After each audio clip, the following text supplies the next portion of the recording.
Went to bed, woke up the next morning and had 250,000 followers out of nowhere. Overnight, what happened? Let's talk about this viral formula. We have invented fully convertible high heel technology, high heels that turn into flats. This was a great idea, but it really needs some hands-on customer education. Just a day in the life behind the scenes video, just going from heels to flat. What is working now versus what was working when you first started? I think 80% of the battle is, do you have a good product? I had no intention of starting a company in college. I went to my sorority spring formal and I wore 6-inch platform stilettos, stitched them, and went out there barefoot. We have a whole industry of products that are made for women. They actively hurt and inconvenience women. Felt really, really inspired to try to figure out a way that we could just create a high heel shoe that really blended comfort and style and practicality. Didn't have a prototype that worked. It was just a concept and some really bad 3D prints. I wanted to raise $1 million, went out to do so, pretty much completely failed the entire time. We had 30 days before we were gonna go bankrupt. I'd gotten like $80K in personal credit card debt. I was able to close the $1 million deal from a large angel investor on literally day 29. Wow.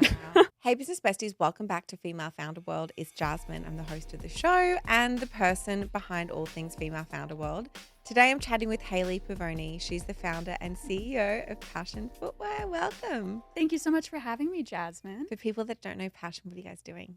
So we have invented fully convertible high heel technology. So for those that are listening, that means high heels that turn into flats and also let you swap out the heels to create custom looks. This is such a clever idea. I found you on TikTok where I think a lot of people Yes. probably find the brand because you have like 1 million followers now. Almost, yeah. I've got 970,000, I think, as Crazy. of today. So we're in the final. We're counting it down. And you for sure. built that following while building the business. You weren't an influencer before, or you were? Yes, I always joke, we're a talent-led brand now, but we really built it backwards. I really started this just as an entrepreneur wanting to solve a pain point that I was experiencing, was building the company without any kind of significant following myself for the first, I guess 6-7 years up until 2022. And then really started creating content on TikTok, mostly to try to understand the viral formula we could use to then relate to other influencers. It's like, okay, I want to, test content myself. We're scrappy. We don't have big budgets. So let me try to get all the bad ideas out of the way on my own time and my own dime, so that when we're paying people to create, we have a really clear direction on what the content should look like. And then in a big plot twist from where I was sitting, the content I made did so well that I amassed pretty much 250,000 followers overnight when I started this testing. And then just really tripled down on it and now have 970. So we never ended up really like hiring out influencer. I just started doing it myself. Okay, I was going to go through your timeline, but we'll get back to that. Let's talk about this viral formula. 250,000 followers overnight. What happened? Yeah, it was really crazy. Honestly, I was testing different content formats, trying to figure out, how do we tell this story in a way that really resonates with our customer? And how do we communicate our product? Really, the problem I was trying to solve was we'd realized during our first couple of years on market that we're up against a lot more challenges than a typical footwear brand. Of usually you're just communicating to the customer from a place of being a brand, educating them on your brand feel, look, what makes your designs unique. We actually are bringing not just a new technology or brand, but really a whole new category of shoes to the market of fully convertible heels. And the running joke we make is no one's used to shoes that come with instructions. No one's used to having to learn how to use a shoe, right? And so we caught on pretty quick that, this was a great idea, but it really needs some hands-on customer education. And without, huge budgets, again, we're a startup, and no big budget to go, open in-store retail right from the jump, so to speak. As like, okay, how do we educate the customer in an engaging way and really give them that step-by-step instruction, but in a virtual format? And so short form video content was what had come to mind. So I was trying to figure out what that most effective piece of content was.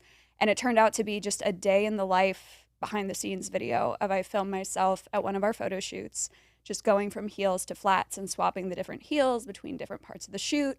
And it just blew up. It was literally one of those experiences where I went to bed, woke up the next morning and had 250,000 followers out of nowhere. Like when I went to sleep, the video alone only had like 1,000 views. And by the time I woke up, it was over 1 million. Oh my I was God, like, I don't know what just happened. May this find me. It was crazy. It was wild. But, it's everyone says overnight success isn't real. And that's very true. Again, this happened.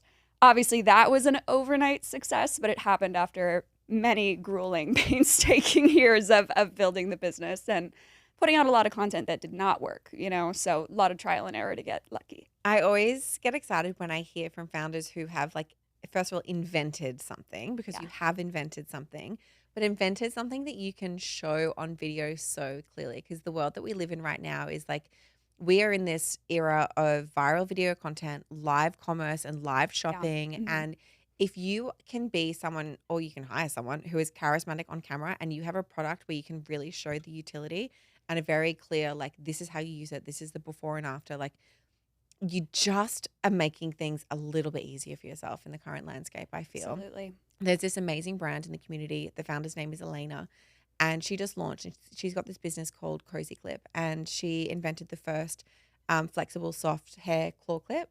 And the Oh, idea is, like, when genius. you're driving, you put your head back. It's not like going to hit you. It's Oh my not gosh. uncomfortable. It doesn't, like, Yes. pull, and it's really strong. And I had a call with her when before she launched, when she was, like, building this, and I was like, just get on TikTok and do videos and videos and videos and show how flexible and strong and whatever over and over and over again. And she has gone totally viral with this Yeah, product. Like, if you can create something like that as a business, it's so much easier to show than if you have a skincare product that you, like, can't see when it's on your skin. for sure. Absolutely. No, I mean, the power of content, I think especially TikTok content, just cannot be understated in this climate. And yeah, to your point, it also, something I always loved about our product was how visual it is. Because to your point, obviously it plays well in media, but I also think it inherently creates such a grassroots effect in person. Of to your point, if I made a really fantastic lotion, that's Mm-hmm. amazing. But when you put that lotion on, if you've done your job right, hopefully as a founder, no one can see the lotion on Yes. your skin, right? Like it'll absorb. Every time someone uses one of my products in public, women stop them and go, "Did you just rip the heel off your shoe?" So it's like online, it's in person. The only thing I ever feel bad about is people, ask a lot for marketing tips and things. And of course, we've got a lot and lots of strategy goes into it. But really, I think 80% of the battle is, do you have a good product? Yes. It's like the core of businesses doing well right now. 100%. Yeah. You mentioned that you started creating content because you wanted to test what the viral formula is before you Mhm. went and, like, briefed influencers and paid them to do it. And now you are the influencer. What is the viral formula now? Like, you started back in, you were building the business for a couple of years, which we'll talk about in a minute, but you probably launched, like, right around when TikTok was kind of blowing up. But I feel like Yeah. those platforms have changed over the last 5 years. What is working now versus what was working when you first started? Sure. Yeah, to your point, the algorithm is always changing, so it's always a little different. I'd say at its core, what has always done the best for us is one of two things. One, either really communicating the problem that we're solving with the product in a really relatable way. So Mm. we've had a lot of good luck with different spoof content, like, oh, I had to park 8 blocks away from my friend's baby shower. Am I going to run there in stilettos or am I going to turn to flats? Like, so like funny stuff like that, where we're really just trying to show women how this integrates into their daily lives and makes them a little bit easier. That's always done well, no matter what's going on with the algorithm. And then the second piece really has been leaning into the visual customization factor of our product. Like, when people see a heel ripped off a shoe, they stop. They want to know more. And so we've learned, okay, first 3 seconds of every video, a heel needs to come off a shoe. Like, that's really our hook. That's the thing. It's little things like that where you kind of gather these habits I, that stack. I like that you say in the first 3 seconds of every video, because I think people can also get really stuck in, like, oh, it needs to be different every time. And, like, the Mm-mm. video itself can be a bit different, but, like, that's what makes people stop scrolling. Yeah, And so every single video, that's what you're doing. It's like Elena from Cozy Clip. Every video, she should probably show the claw clip bending. You know what I mean? you It's like, always have that show the thing. thing every video first 3 seconds once you figure out what's working. That's, like, such a good piece of advice. Absolutely. Well, and it's actually a running joke on the company, in the company. There's this one piece of content format in particular where it's basically a list. So people that have followed me for a while have probably caught on. I try not to do it too often because I don't want it to get tired. But Mm. every 6 months or so, I make some version of a video that says, 8 reasons why convertible heels are the future. And while I'm saying that, the heel's coming off like right Hmm. from the jump. And then I run through, reason one, it's got sneaker midsoles. Reason two, you can change the heel height, like kind of run through everything. We found that list style format keeps people engaged. They know there's 8 reasons and they're only on number 6. So they really want to hear what the last two. So we grab them with the visual hook, tee up the story really beautifully, and then we're, kicking out all of our best marketing points in a way that's really digestible and authentic and doesn't feel like an ad. It feels like I'm just a founder walking you through a product demo, which at the end of the day, it's exactly what I'm doing, but it happens to be a great ad because the product is speaking for itself. What do you decide you post on a personal account versus a brand account, or do you just have the personal account? I really only run our personal Yeah. account at this point. Obviously, back in the early days, I ran the brand account too, but I am a big believer in in-house marketing, in-house creative, especially for a fashion brand. So I do have a team that runs like the Passion social medias on Instagram and TikTok. But I really take charge of my own account and kind of use my account again as that influencer perspective, but really the founder first marketing. So we're kind of developing my brand separately from the Passion brand, but with a lot of overlap and synergy. But I'm really focused on the behind the scenes, what it's like being a female founder, how you actually make a shoe, what goes into it, the realities of day-to-day life of building a business, and the community I've built around that then feel resonates so strongly, not just with the product but also with me as the founder and my journey, which brings, I think, more of a human element into it, which feeds into the brand in other ways. But yeah, I just focus on my own TikTok. I set aside an hour every day, try to make 1 to 6 pieces of content depending on how inspired I feel that day. Mm-hmm. I'll work collaboratively with the brand accounts. They'll send me an email and go, hey, we're launching this product Friday, XYZ promotion, would love if you can make a video, and then they'll repurpose that content onto the brand accounts. But we're at the point now where, I never really know what's going to be on our Instagram story every day. It's a fun surprise for me. I leave that up to Miranda and Nicole and the marketing girlies. They crush it.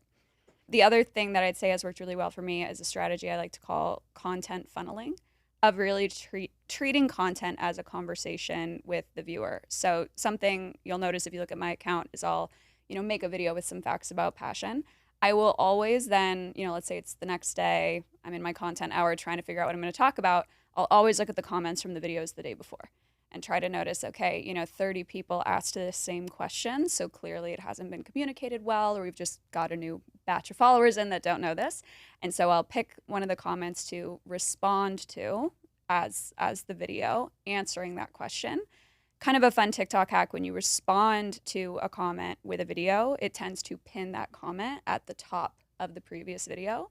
And so this strategy has really allowed me to create these kind of educational journeys for my customers. They'll find, one initial video, they're thinking the same thing that 8 other people were thinking. They open the comments, boom, the answer is right there, pinned at the top. They go into that one, next question that comes up, boom, funneled to the next answer. So you can really create these kind of educational journeys. And I think that's been a big part of what's built the following so quickly as well. Amazing. Hey besties, it's Jasmine. I'm jumping in with a message from one of my favorite brands and our sponsor on the show today. Faire is the one-stop shop for wholesale. They connect over 100,000 unique brands with retailers and give small businesses a platform to thrive and to scale. And if you listen to the show, you already know I'm a huge advocate for Faire, and you know that I love indie retail strategies, especially for female founders who are scaling their brands. Building relationships with retailers just takes time that most of us don't have. Faire expands your reach to over 700,000 retailers globally, all on one platform, and these are retailers that are already actively looking for brands like yours. Plus, Faire reduces risk with net 60 terms for buyers and on-time payments for you, so that means you never have to chase an invoice from a retailer ever again. It's your all-in-one platform for wholesale. Plus, over half of Faire's brands are women-owned, so you're joining a thriving community. Start growing today at faire.com/FFW. That's FAIRE.com/FFW, or click the link in the show notes.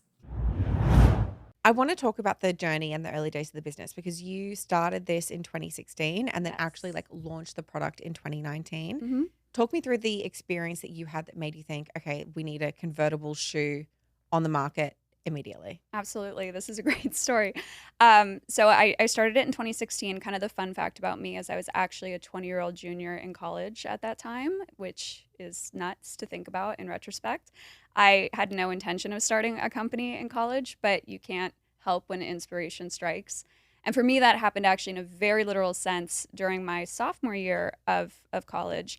I went to my sorority spring formal and I wore 6-inch platform stilettos, which was what you did at a sorority spring formal in 2016. Luckily, that's not like as much the rage now because these things are death traps. But anyway, I wanted to dance. It was a formal. I wanted to bust a move on the dance floor. And as most women know, you can't really dance well in 6-inch platform stilettos. You can do the wince and wobble side to side, but I like to break it down. And so that was not cutting it for me.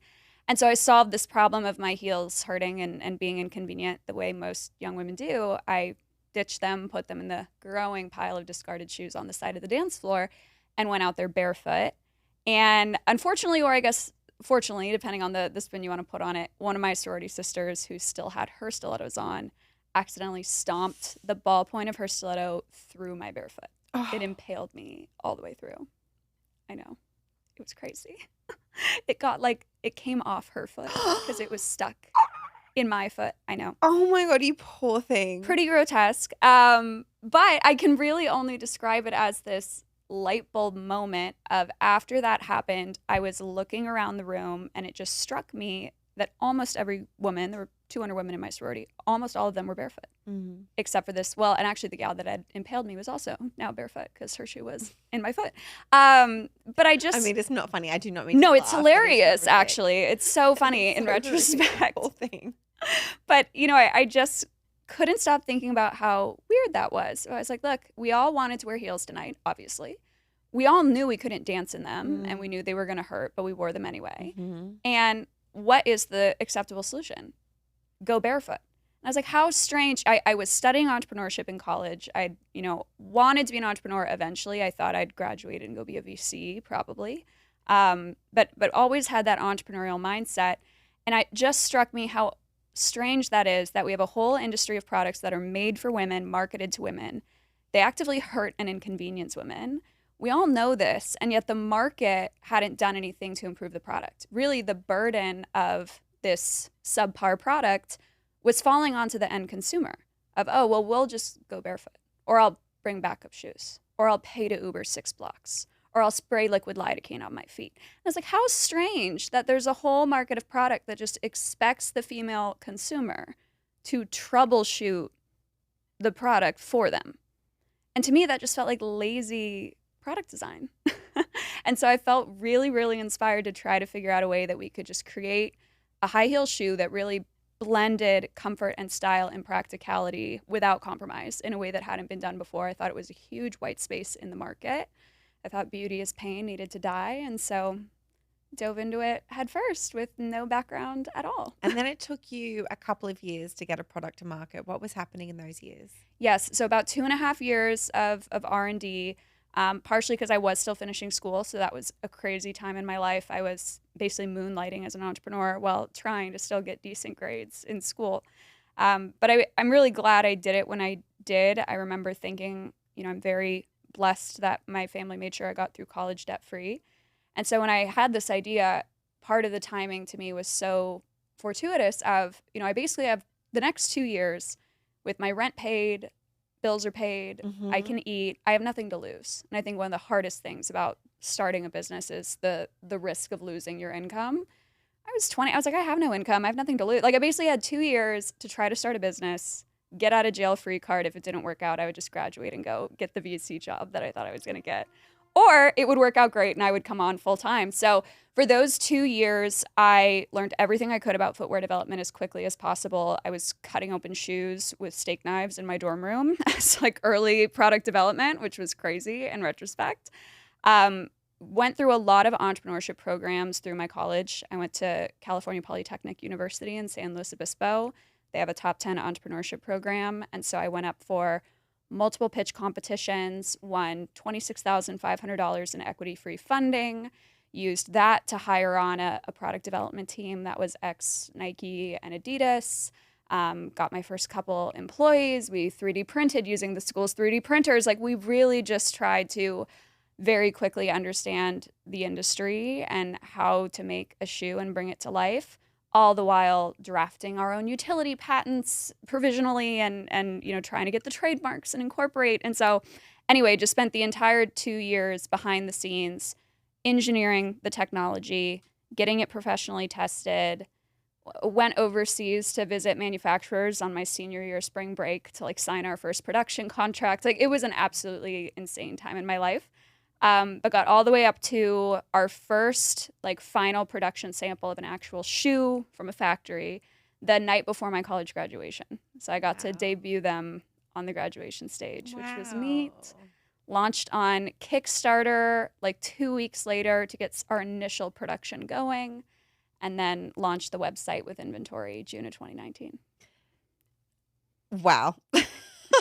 It was wild. Raised our first angel round. I mean, it was nuts. It's like a blur, honestly, how much was going on during that time. I want to talk about let's talk about the funding journey first. Sure. And I look at like a product like this and you have patents and it just to me I'm like, oof, that's an expensive thing to launch, especially when you're, young. It's not like you've been working in VC for 10 years Right. before you launched it. You mentioned like a Kickstarter, a seed round. What were some of those things you were doing to fund the business and like what did it cost to get going? Sure. So, to your point, product is very expensive to get into, especially footwear, and especially what we specifically were doing. So, footwear, part of why it's so pricey is, let's say you want to make a sweater company. You have to get your prototypes, do all these things, and you've got to do size small, medium, large, Mhm. XL, whatever. With shoes, right away you need 12 sizes. So, every shoe in every color multiplied by 12. And for us, with a custom technology, that meant we also had to develop custom molds and tooling for production in all 12 sizes. Mm. So it was pretty clear. Again, I started it, knew nothing about footwear, called a lot of people, learned a lot very quickly. It was told to me from the jump that I could not possibly bring this product to market for less than $1 million. It Oh just wow. could not happen. I, however, was still in that scrappy college mindset, and I was like, I think we could do it for less. So anyway, I did not come from family money. I was like, I have to. I was a college kid. I worked at Starbucks part time. Like I did not have that kind of money anywhere near me, and so I really like buckled down. Again, I was in the entrepreneurship program at my university, and so I was able to network with some alumni. Um, and basically put together a $450,000 seed round in my junior and senior year of college. I was raising it the whole time while I was in school. And again, you have to keep in mind I was 20, had no background in the space, and at this time also didn't have a prototype that worked. It was just a concept and some really bad 3D prints. So I pretty much raised 450K in 25K increments, to be honest. Like just one angel investor at a time. Anyone that invested, I said, you're a wealthy person. I assume you probably run around with other wealthy people. Who are 10 people you can introduce me to that might also cut me a check? And so it was this very slow, like rolling close process of 25K here and there to end up with 450K, which is what it ultimately took to really bring the product to life. So I still got it done at less than half the projected Yeah. budget, but it was a slow process for a while. And then did you continue fundraising or did you decide to reinvest your revenue in the business? We did fundraise a little bit more, although I joke with people now I was horrible at fundraising, and I have fundraising PTSD to this day Why? because it went so badly for me. So, we raised this 460K seed round from angel investors, which frankly, in retrospect, I think a lot of them would even agree they weren't sure the company was going to go anywhere. They just thought the idea was cool, and they wanted to basically give back to the entrepreneurship program at They the school. obviously liked you as They well. liked me. They did. They thought, if anyone's going to figure it out, it's going to be Yeah. her. But I don't know if any of them really were like that convinced we were going to figure it out. So anyway, the angel round had been one thing, but once we launched the business or we were about to launch the business, so it was late 2018. At that point, we're starting to build a website. We need to order production inventory. Our Kickstarter had raised just enough to cover the pairs that people bought and then the molds and tooling to basically help invest. So it's like, all right, if we're going to actually launch a website, we need thousands of pairs to stock that website. You have minimum order quantities. You can't just buy 5 shoes. You have to buy several thousand, which is a significant investment from the jump. And so gearing up to launch the site, I wanted to raise $1 million. Went out to do so, ran about a 6 or 8 month playbook, and pretty much completely failed the entire time. Like so much rejection, could not get this thing across the finish line, and really got to a point at the start of 2019 2019 where we had 30 days before we were going to go bankrupt. I'd gone like 80K in personal credit card debt, like everything, because we were still pre-launch. So it was like, all right, we've burned through all the money we initially raised, just getting the molds and tooling and the product moving and the supply chain. Now we want to actually launch, but I don't really have any sales metrics because we've had to spend all this money just on the R&D. And so we just didn't really have what investors were looking for. And so I'm fresh out of school, trying to make this thing a full-time career at this point. And I basically looked at myself in the mirror and said, okay, we have 30 days to raise the $1 million, or we're going to have to close down. Like, there's no way to make money. We can't even get inventory in the door.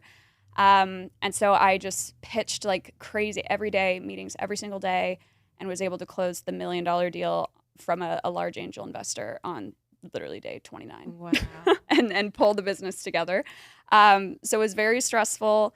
Got to market with that money, that $1 million, got the website launched, first inventory and first marketing campaigns, all that jazz. Went out to raise a scale round. And as you can imagine, at this point, having launched June of 2019, we're now going into the pandemic. So a big part of my story has been I have a laughable case of timing, like really bad timing across the board. Because now here I am trying to raise more money for a shoe company in a pandemic, right? So could not get VCs to even take my meeting.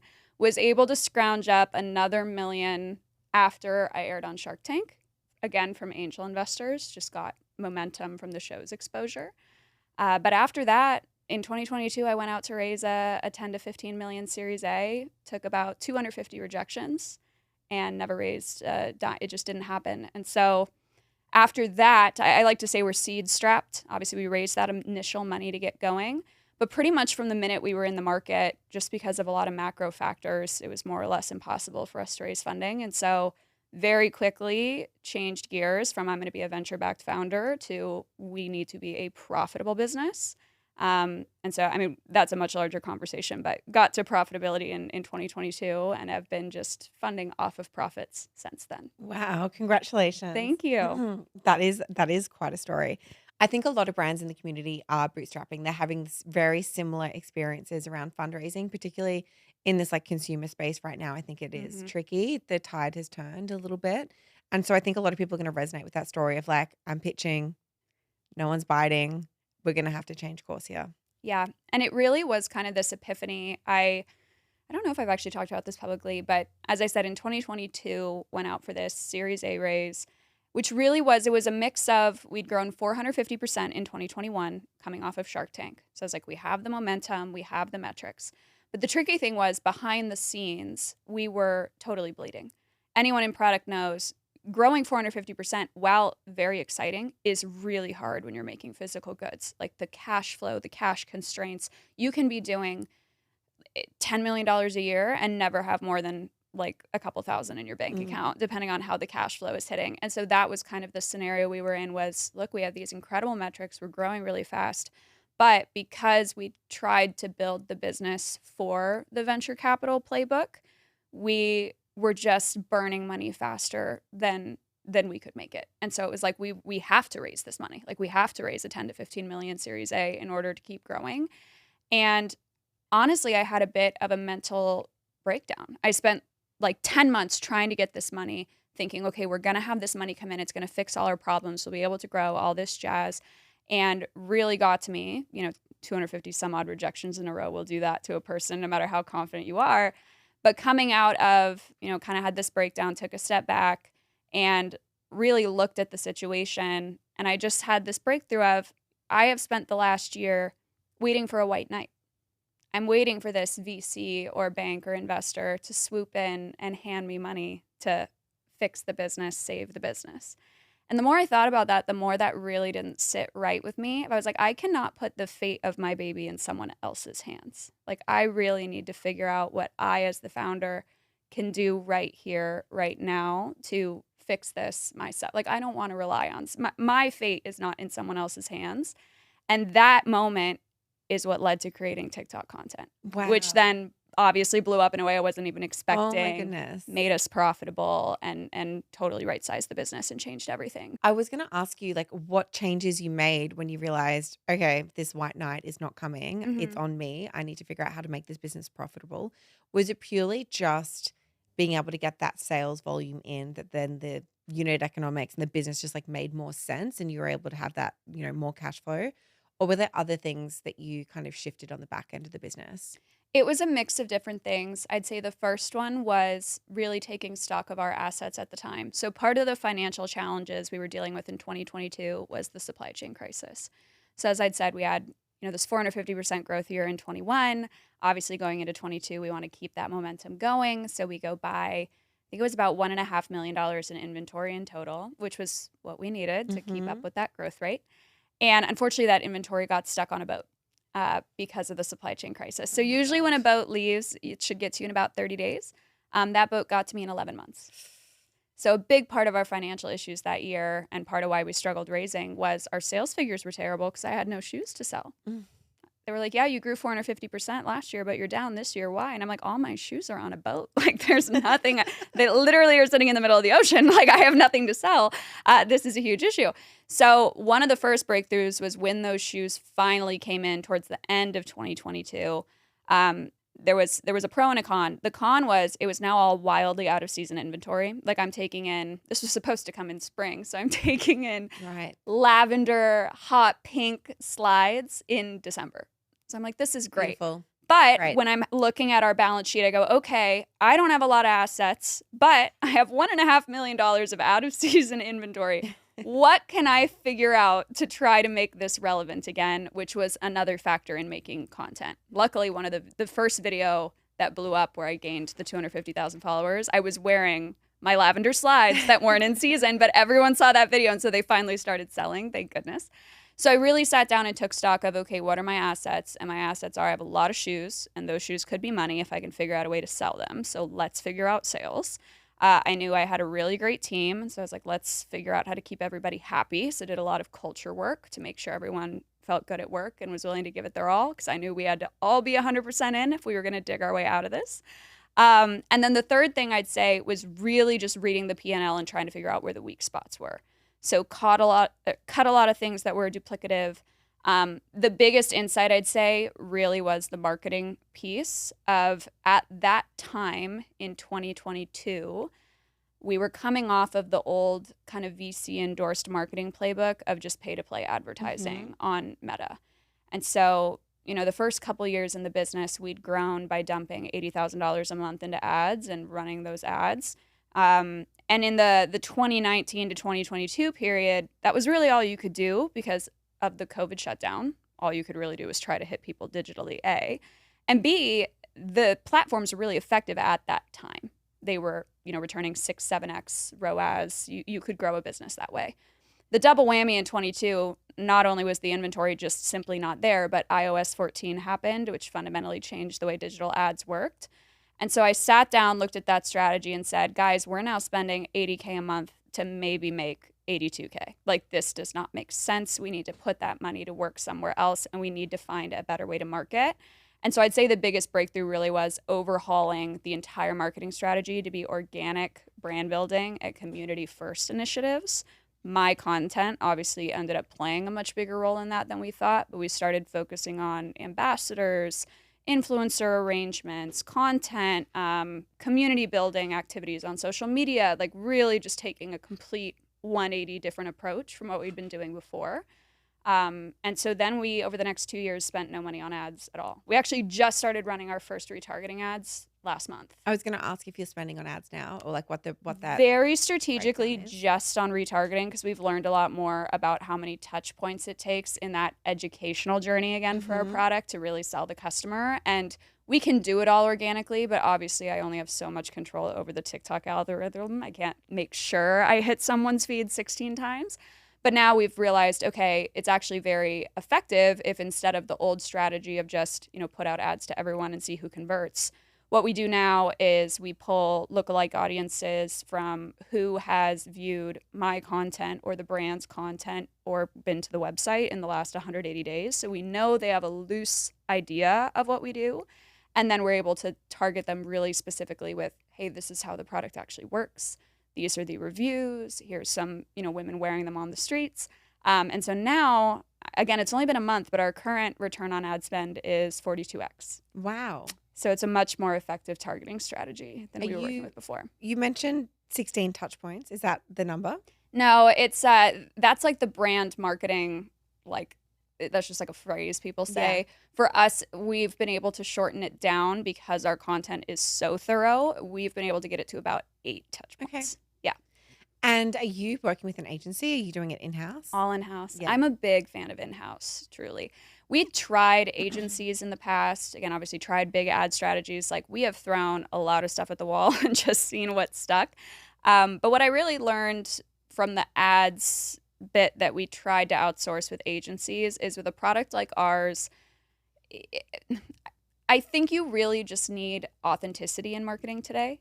I think the Gen Z and younger millennial consumer, again, grew up in that pre-iOS 14 era when everything was a digital ad, everything was a sponsored influencer post. And I think the new generation is really savvy to when they're seeing an ad and when they're not. And so the way we've worked around that, again, really is my own content of, yes, it's an ad, but I don't think it feels like that because it's me, the actual founder, talking about my actual invention and my actual product. Or if you see pieces of content on our social media, it's the gals on my team that wear the shoe every single day that are making that content. There's just a degree of authenticity when your marketing is founder-led, and then also like an internal marketing team that just lives and breathes this every day. There's a level of authenticity there that I have yet to see an agency effectively capture. Because of course, you're not their only priority, right? Yeah. They've got 10 other brands they're thinking about. And I think the content just hits more genuine when it is your entire focus. And I've genuinely heard so many horror stories about spending on agencies and just like getting burned in serious ways. And I've done that personally myself in other businesses. I want to understand though how your team like up-leveled to learn about paid ads. Did you have someone already on the team who could do it? Did you hire someone? Did you learn? Like, how did you do that? No, I hired a new gal. So Yeah. we had a new gal, Liz, join us the beginning of this year. Because last year was really kind of another breakout year for us. As I said, we had the post Shark Tank year where we did really well and then got absolutely screwed by supply chain. And so that was kind of like a slow down, reevaluate. I do think all things happen for a reason. As horrible as that year was, it was the push I needed to take more authority in the business and get profitable and find this TikTok hack. So I think it all worked out the way it was supposed to. Getting profitable is very freeing after years of fundraising, I have to say. But anyway, last year was kind of our next big breakthrough because I think 24 was kind of the first year where we were really back in a normal market post-pandemic for the fashion industry in particular. Again, I joke, like we launched at the worst time. 6 months into our launch, shoes became pretty much irrelevant for 2.5 years. So 24 was the first year. It was like people have weddings again. They're out and about. They're willing to invest in fashion pieces.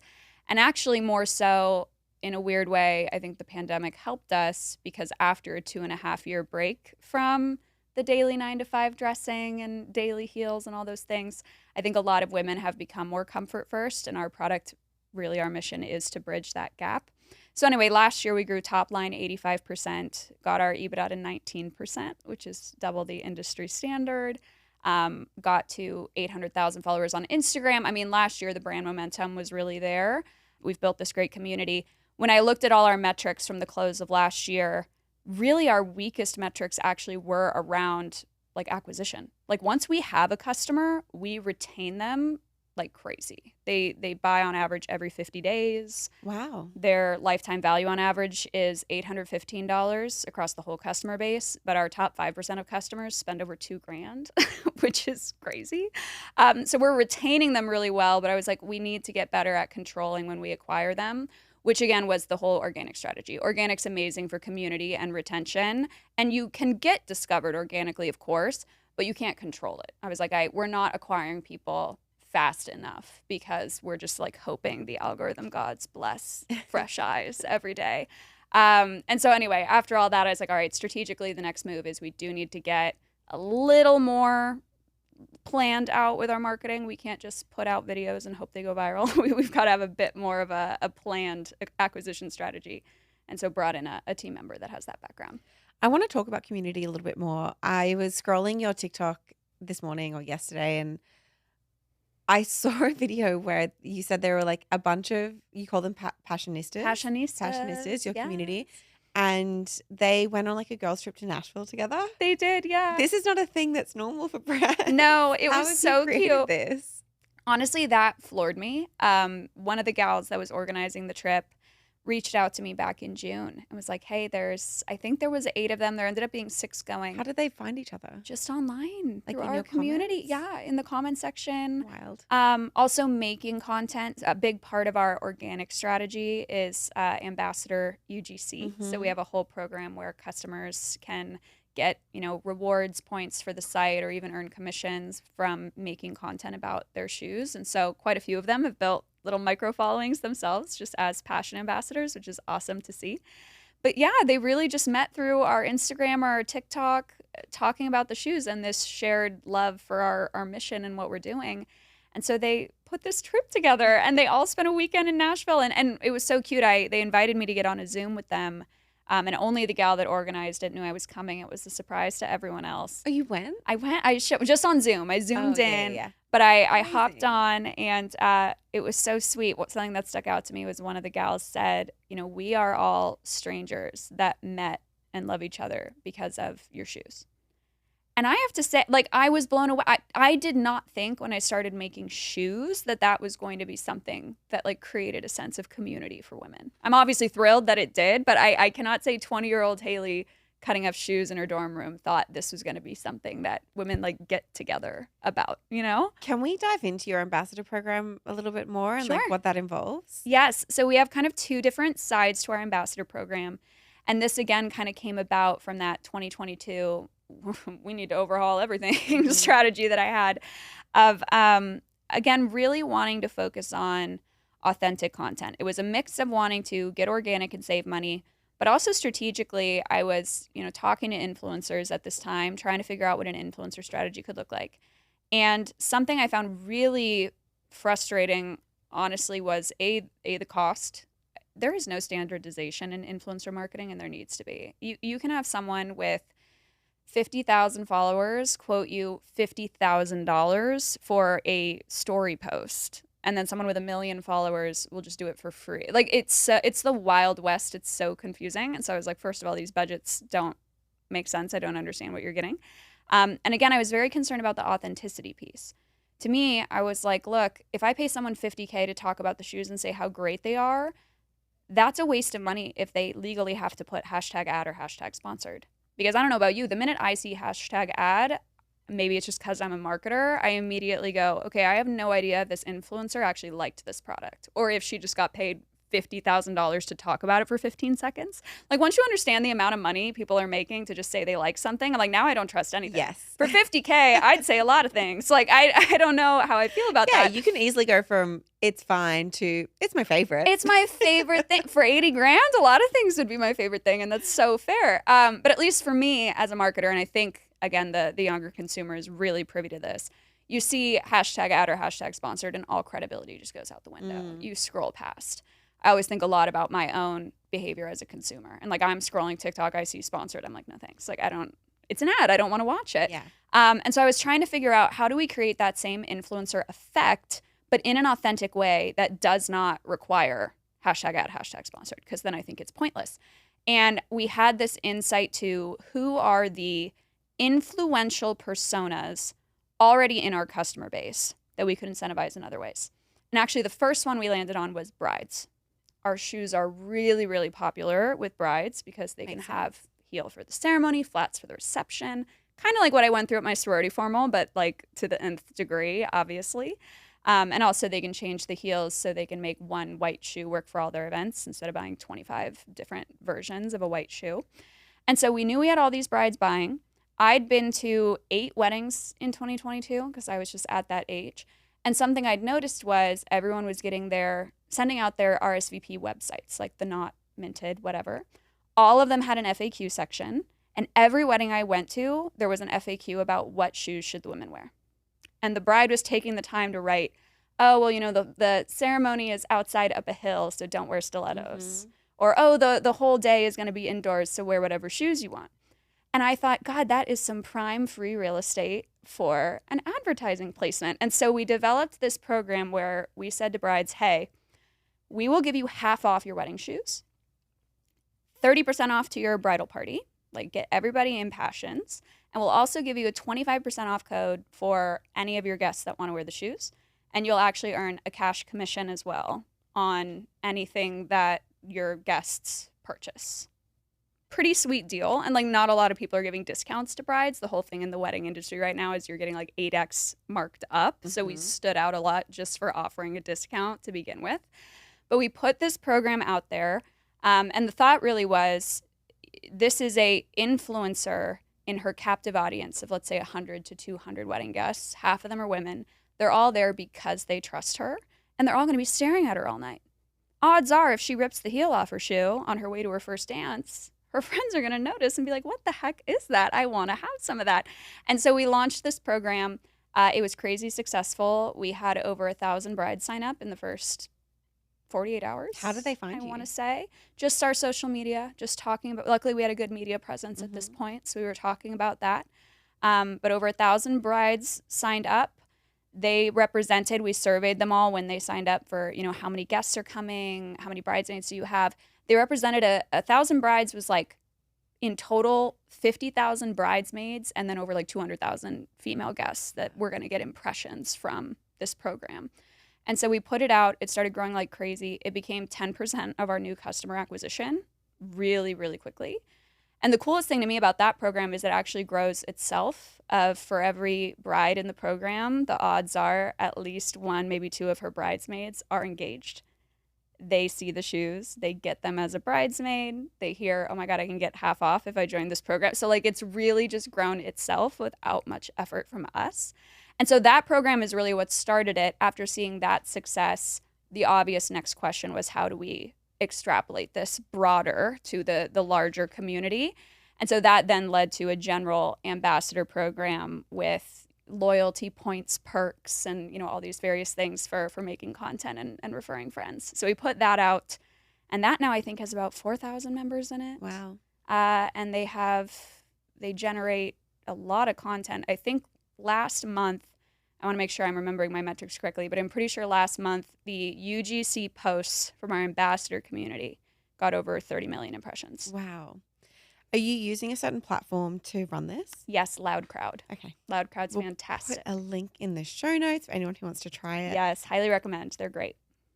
In 2025, or this year, you had your first $1 million month pretty recently. Last month? Last month, September. Okay. What happened? Like, did anything in particular happen, or was it just this, you've been growing and that's just when the milestone hit?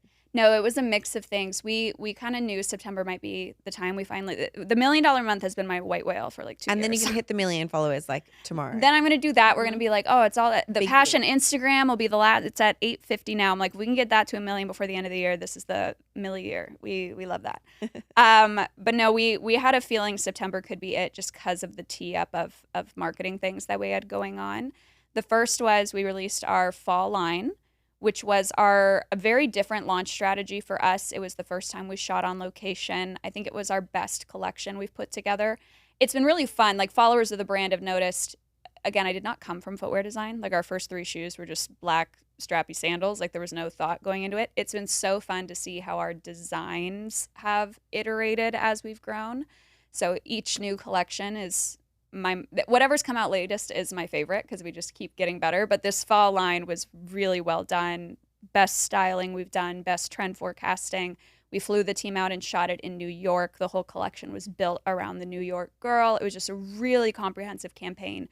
And so we rolled that out with a different drop model than usual. We did like an exclusive pre-sale for our top customers, which we hadn't done before. And overall, the mix of better product than before, because it's always getting better. The community first marketing on pre-sale, and then also just really phenomenal content in general. We did $460,000 in 24 hours. Wow. So biggest sales day ever, which was crazy. So obviously that did like half the month in and of itself. But then later on in the month, we launched our first ever influencer collaboration. Emmy Combs, who's a brilliant makeup creator, she has over 20 million followers across platforms, came in as a guest designer for us, which was really fun. She just genuinely loves the brand. She has arthritis in her feet, and so our shoes are actually the only heels she can wear because of our sneaker midsoles. So she came in, did that. That kind of closed the gap, and then yeah, a couple other things. We did a lot. September was a crazy month. Thank Congratulations. you. Yeah, That we is did like so 4 or 5 big exciting. things. Oh my goodness. What does your team look like now? How many people? So we're very scrappy. There's 12 of us, 9 full time, 3 part time, if I can do my math correctly. We're a fully remote team, so we're kind of spread out all over the How do you place. find that? I love it Yeah. personally. We've done both. Like we had an office pre-pandemic, and then I gave up our office in the 2022 era when we almost went Mm-hmm. bankrupt like 10 times that year. I was like, why am I paying 3K on an office no one can even go into Yeah. with the regulations? So we let it go, started working from home, and then honestly, I have found it so empowering as a female-led and female-focused organization. Of my 12 employees, 11 of them are women.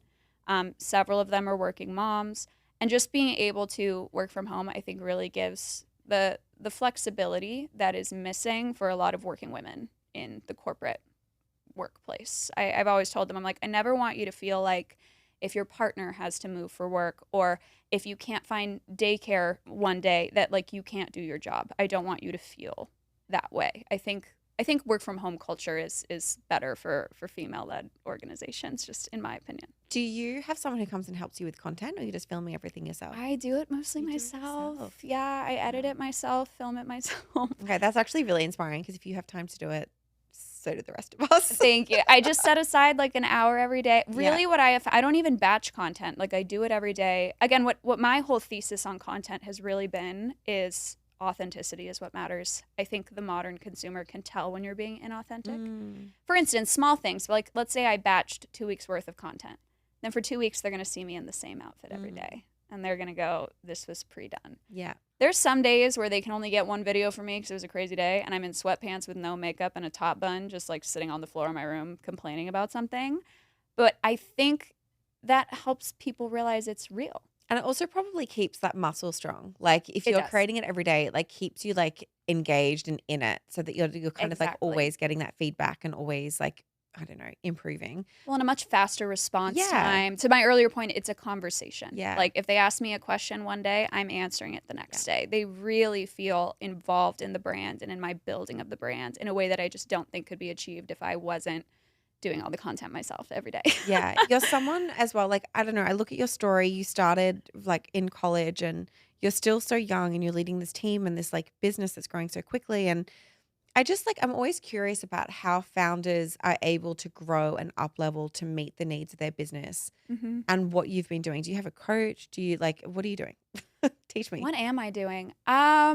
Is it just learning on the job and like building that trust in yourself? It is. It's really a lot of learn by doing. Like I get asked a lot about, if I have a mentor or something, and actually I've had 3 really bad mentor experience. I've had a lot of mentors give up on me, which is which is interesting.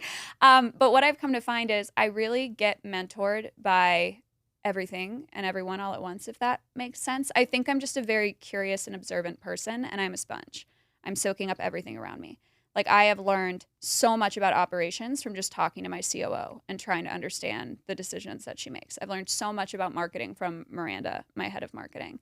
Every meeting that I go into, I record a podcast and I learn more about how to do podcast. Like I just try to soak up everything with every new experience that I have.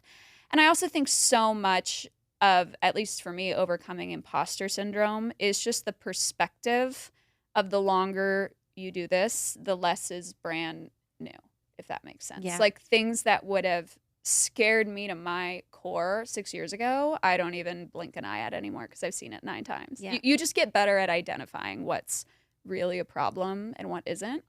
So I think part of it is time. I was not this composed and high level when I started. That's to say the least. Part of it's just time, and then just being eager to learn from everyone and everything all the time. The last thing I want to ask you, Haley, is for a quick resource recommendation, something that people can go and check out who want to follow a journey like yours. Oh my goodness. that want to follow a journey like It mine? could be like it could be a book, it could be a tool you use in the business, something you use to edit Oh. content, just something that people can go and absorb now. Oh my gosh. Okay. Something they can absorb now. Could literally be something like you recommended that really great tool for the ambassador Oh, platform. Is Loud there something else Crowd. that you use in the business? I'm trying to think. I know there is. The problem is there's like so many things that we use, you know? Or like an editing tool or something that you use for capturing content, lighting, or See, I film everything in the TikTok there app. you I'm go. so it's so grassroots. It's so scrappy. I think let's see, a tool. Do you use a platform? Oh, this is actually another question that I had around your content. Are you planning your ideas in advance, or are you like on the day being like, this is what I feel like filming? It's a mix of both. So part of it is in line with whatever we're doing on the brand marketing side. So for instance, I know if we have a drop coming up on a given Friday, there's a certain rollout of content that I'll do that week. So Yeah. Monday it's introducing the drop. Tuesday it's a breakdown of what heel kits match with the shoe. Wednesday I'll be styling outfits with it. Thursday it's a drop reminder. So like some of it is very much just tied to milestones in the company and is planned out that way. Mm-hmm. If I know we have a sale coming up, I'll talk about that. So a lot of it is that piece. But then the other kind of three things I leave open to fate, so to speak, are number one, anything going on in pop culture. Another perk of doing content daily is I can be very quick to respond. So, like a great example is during the Eras tour, Taylor Swift's heel broke when she was in Rio. And so I started making a ton of videos really quickly, obviously, same day. Like, could not have planned that. Who would have known? But I was like, okay, a heel came off. It kind of looks like what people do with my shoes, but we mean to do it. So I made a bunch of content about, like, Taylor, wouldn't it have been great if your heel could just turn to a flat when that happened? And all that went really viral. So I try to stay nimble for moments like that. Anytime someone's barefoot on a red carpet, you're going to see my face pop up on your feed. Like, that's that. Second is those comment replies. So paying attention to the community of, are there themes coming up that they clearly want me to talk about? And, you know, what was relevant yesterday? Can I talk to any of that? And then the third is just anything going on in the entrepreneurial journey. I really do like bringing them behind the scenes. I've shared stuff with my community. I think a lot of people wouldn't. A big one actually this year was I talked at nauseum about the trade war and how tariffs were impacting our industry. That content actually not only went viral, but ended up getting me to testify to Congress Wild. on Capitol Hill. Another thing, I was like, I did not think when I started making shoes I'd have political relevancy in any sense whatsoever. But yeah, those three things I can't really plan. It just kind of depends on what's happening in my life or in culture or what the community is talking about. So those are a little more just at a whim, what I'm feeling when I wake up that day. Haley, thank you so much for coming on Female Founder World. This has been such a good conversation. And genuinely, I think so many people are going to be really inspired by your story and take away so many tactical things. Where can people find you and where can they find Passion? So you can find me at Haley, Haley _ Pavone, Pavone on TikTok and Instagram. And then you can find Passion Footwear, Pashion, at Passion Footwear on TikTok and Instagram as well. Amazing. You're the best. I just wanted to end the show with a quick shout out to all of our paid Business Bestie subscribers. For $12.99 a month, you get access to a weekly live call with mentors who we handpick from this podcast community. These are founders who have been on the show, experts and operators that are helping to build their businesses. And we want to give you access in a small group setting on live calls every single week so that you can get the mentorship and advice that you need to take your business to the next level. In addition to the live calls and the community, you also get access to a big database of workshop recordings, group coaching call recordings, templates, contact lists, and just all of the tools and resources that you need to make this business a success. Head to bestie.femalefounderworld.com or the link in the show notes to sign up now.